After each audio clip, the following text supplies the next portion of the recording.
यह कहानी एक व्यक्ति की है जिसका नाम अरुण था। अरुण हमेशा से अपने जीवन में एक गहरी कमी महसूस करता था। वह सोचता था, क्या दुनिया में सचमुच कोई ऐसा है जो सब कुछ जानता है? क्या भगवान जैसा कोई अस्तित्व है जो हमें सही रास्ता दिखा सके? एक दिन वह एक पुरानी पुस्तक में उलझा हुआ था। किताब में लिखा था, भगवान की खोज एक अनंत यात्रा है जो हर व्यक्ति को खुद करना पड़ता है। कुछ ऐसा था जो अरुण को भीतर से आकर्षित कर रहा था।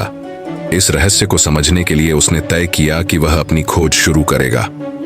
अरुण ने पुरानी किताब के पन्नों में से एक ऐसा संदर्भ पढ़ा जो उसके मन में एक सवाल छोड़ गया।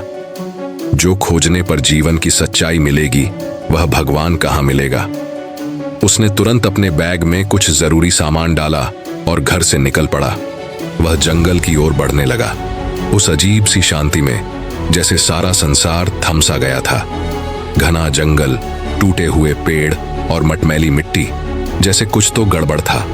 जंगल के अंदर एक पुराने मंदिर का खंडहर दिखाई दिया।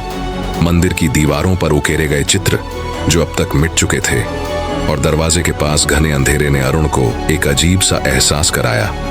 मंदिर के पास एक बूढ़ी औरत खड़ी थी। उसकी आंखों में एक गहरी चुप थी, जैसे वह अरुण को पहचानती हो। अरुण ने बिना कुछ कहे मंदिर में प्रवेश किया। अंदर का माहौल और भी अजीब था। दीवारों पर अजनबी चिन्ह और फर्श पर उकेरे गए प्रतीक, हर चीज में जैसे कोई गहरा रहस्य छिपा हुआ था।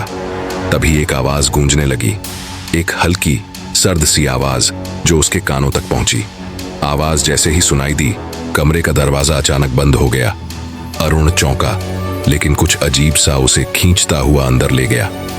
वह धीरे धीरे एक और कमरे में प्रवेश करता है। यहाँ एक पुरानी मूर्ति खड़ी थी जो बिल्कुल सामान्य नहीं लग रही थी। आंखों में एक छुपा हुआ संदेश था, जैसे वह किसी रहस्य को उद्घाटित करना चाह रही हो। अरुण ने मूर्ति के पास जाकर उसके नीचे के हिस्से को खोजना शुरू किया। एक दबाव की जगह पाकर वह एक गुप्त ताले का बटन दबाता है।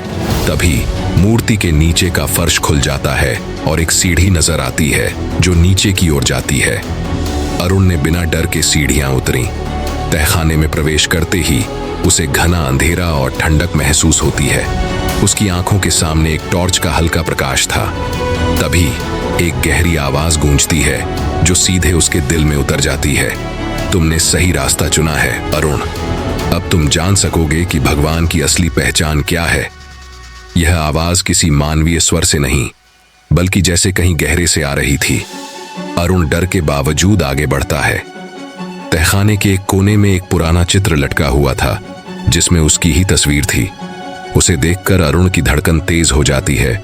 क्या यह महज एक संयोग था या यह सब किसी बड़ी योजना का हिस्सा था? वह चित्र के नीचे रखा कागज उठाता है।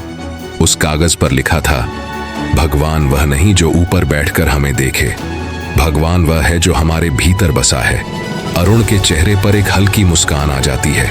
अचानक उसे समझ में आ जाता है कि वह जिसे भगवान समझ रहा था वह कहीं बाहर नहीं था, वह तो हर किसी के अंदर बसा था।